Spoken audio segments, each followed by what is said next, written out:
Well, hi everyone. Thank you for joining us this morning. I'm Paola.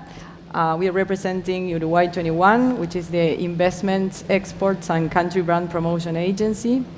I manage the FDI for the tech and the investment fund sector, and I'm joined here by my colleague Irene, which supports the export for the tech companies. So what about if we break the ice? Okay. If you think about Uruguay, what would you probably say at the first place? Well, when we go to these type of events and we meet international audiences, probably the first thing that people mention when you talk about Uruguay is football, especially now in Spain, where we have the captains of Real Madrid and Barcelona being Uruguayan players nowadays. It's impossible to get away from football and the talent of Uruguayan players. Also, if we look at the history, Uruguay was the first country to win the World Cup. And you will hear me say Uruguay was the first country to do a lot of different things during the speech, so please keep that in mind. Maybe in second place, people will mention Uruguayan asado, if they were lucky enough to travel. We have really great beef in Uruguay, sustainably produced. And we have the fun fact that we have 3 cows for each person living in Uruguay, so people seem to remember that really easily as well. What people usually don't mention, but we hope that you guys take away from this speech, is that Uruguay is a great technology hub in LATAM and also for worldwide services. As Tom mentioned, we are the first exporter of software per capita in LATAM. We were also the first country in the world to deploy the One Laptop per Child program back in 2007, where we gave every public school student a computer and internet access. And we are also #1 in democracy and quality of life in LATAM. So I would say Uruguay is a lot more than football and meat. For sure. You have explained the success of Uruguay as a tech hub, but let me tell also about the advantages and that we have received lots of multinational and global companies to our country. And that's no better branding than the success of the track record of successful cases, having received, for example, the investments for Google, which is deploying its data center in the country. We have also the launch of the Microsoft AI Lab, which is the first lab outside the US. We also have, for example, we are in Spain, and we have the presence of Indra, which is a manufacturer for the defense and space industry. Mercado Libre, which is also a giant unicorn from Argentina, and many, many, many other countries and continents. We have presence from India, the TCS, the BPO of India, and also a shared service center for Sabre, which is the American company for the travel industry. So that's how mature and what we attract. We go from, for example, also Interher, which designs and produces medical devices, to a satellite company. So that's how diverse and sophisticated we are.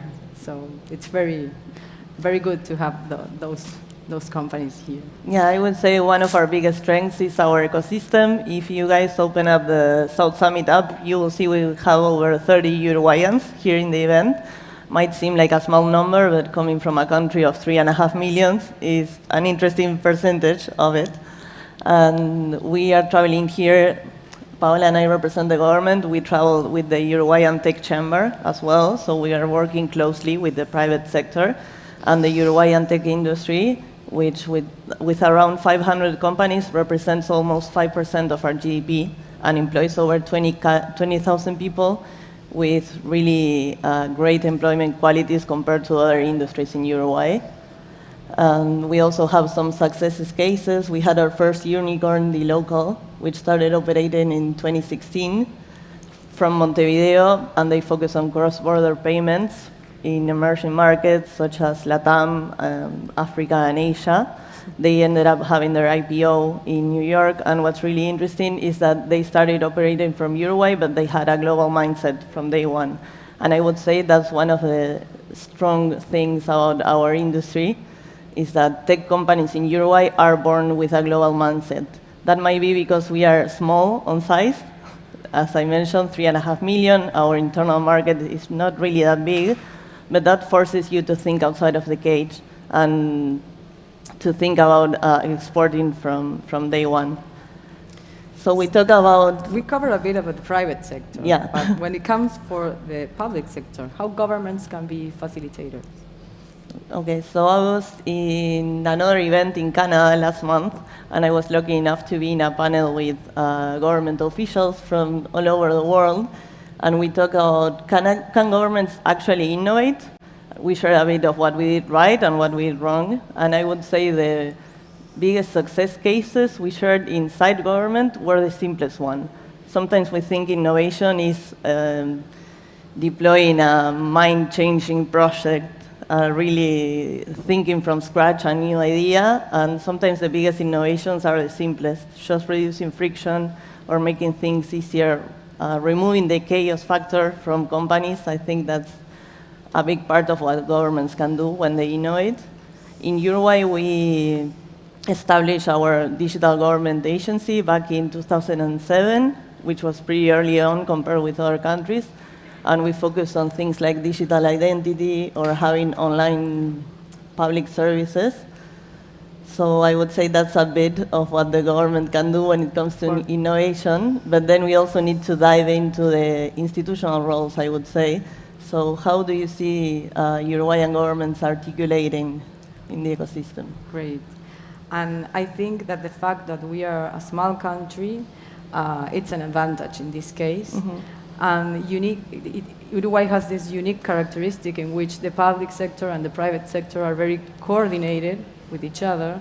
Uruguay took a very collaborative-based model in which government, academia, the private sector, etc., push towards the same direction in decision-making. So we try to facilitate every stage of any decision. So this is a great advantage for Uruguay and for the investors. We also think that success does not only come from innovation is not driven only by one institution. It's the outcome of this collaborative ecosystem that gives it all. And for example, on October, we will be hosting an immersion program, and this is also an outcome of the private and the public institutions in which we co-host a complete immersion week for investors in which they can come, test, and see from first hands how we can support, how we can build and bring tools and support. So we are expecting to receive more than 15 scale-ups and startups from all over the world. You are very, very welcome to apply. So well, that's it. That's how we work. We try to work very coordinated. So we talked about the private sector when it comes to startups and multinationals, and also how the government can help in innovation. But we can't miss a key part of innovation, which is capital. So what would you say are the main factors that investors look into when deciding where to invest? Well, we believe that innovation needs speed, but investments needs predictability. So Uruguay has its value proposition based on 3 key pillars, which are the certainties and the reliabilities, then the easy of doing businesses, and the talent and the lifestyle. This is all supported by a solid track record of democracy, respect for the rule of law, and economic freedom. And once these attributes are established, we believe that incentives are powerful accelerators to boost businesses. And Uruguay also has a strong framework of strong regimes such as the software law. It's a specific, very strong law for our industry. Also, the free trade zone regimes, the investment promotion law. So once we combine all this value proposition, it's great to use Uruguay as a platform to build, test, build, and scale Latin America or the whole world. That's what we believe.